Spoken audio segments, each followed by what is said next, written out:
What's going on, everybody? Your boy Alan here. A little Friday night chit chat session. Gonna drink some Brew Dog Elvis juice. Let's get this poured. This is a grapefruit infused IPA, 6% alcohol by volume, 6.5%. Let's see here. Brewed in Columbus, Ohio. This is a pretty tasty beer. I've had it before. I got this from Rapid Dave because he lost a bet with me over Cordella Patterson versus Clyde Edwards-Hilaire. Cheers, mazel mazel, good things. This is straight like grapefruit. It's really good. It's really delicious. But I thought I'd come on here and just kind of give you guys my thoughts on the CMC trade. So that went down. He's with the 49ers now. 49ers didn't get a whole lot. Second, third, fourth, and like a fifth round pick, something like that. Now that second, those will all be high in those rounds. So I guess you're getting that second round pick. That's going to almost kind of be like a low first round type thing, but still, I really felt like they could have got some first round picks. I mean, if you're dealing with someone like Buffalo, if you're Buffalo, why do you not give up several first round picks? You're going to be good for the next several years for sure. It's going to be a really low first round pick. CMC being added to that team would be insane. But he goes to the 49ers. Fun fact, although it doesn't really feel like it, CMC is the number 4 back in fantasy this year. So being the number 4 back on a really bad team that wants nothing to do with getting him the ball, it seems like, his stocks does nothing but shoot up. I mean, he's got to be RB1 for the rest of the season, as far as I'm concerned. You have to start him. You have to play him, and he's just going to ball out for you. As long as he stays healthy, this could be the type of move that could kind of help you win your league, honestly.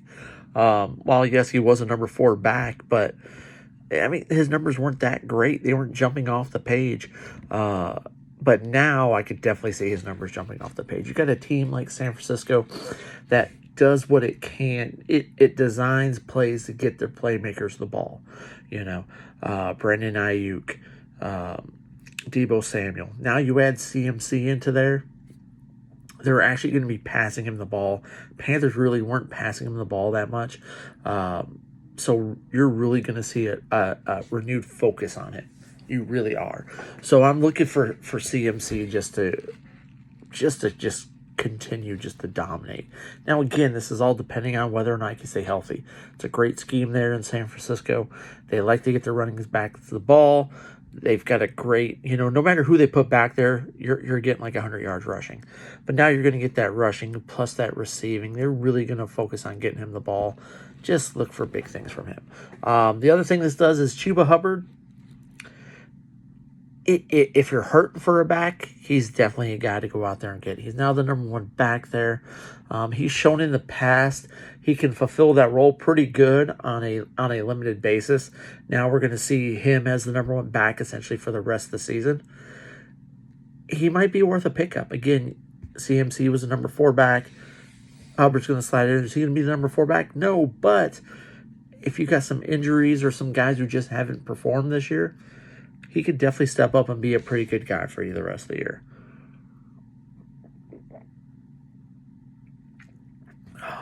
That's pretty good. But yeah, CMC, if you're a CMC owner, you're loving life right now.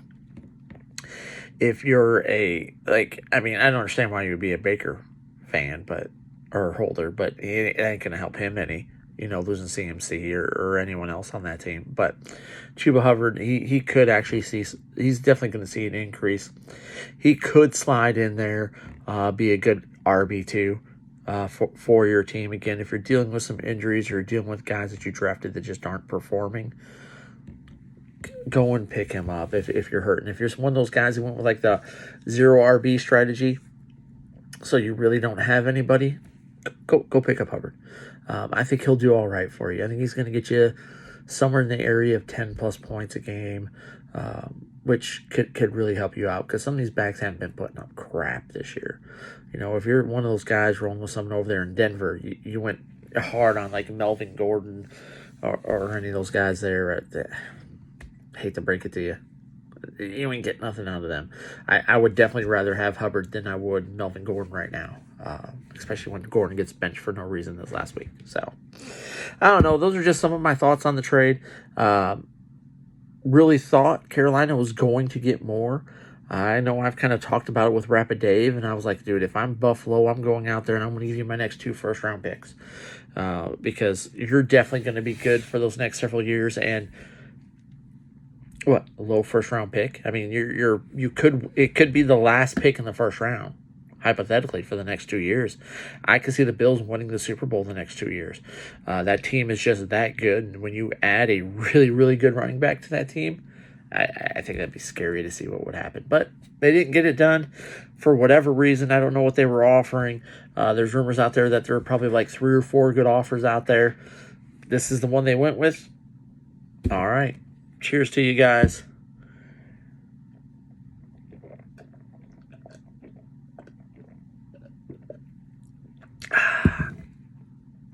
Thank you guys for your support. We appreciate you guys. We'll talk to you guys later. Deuces.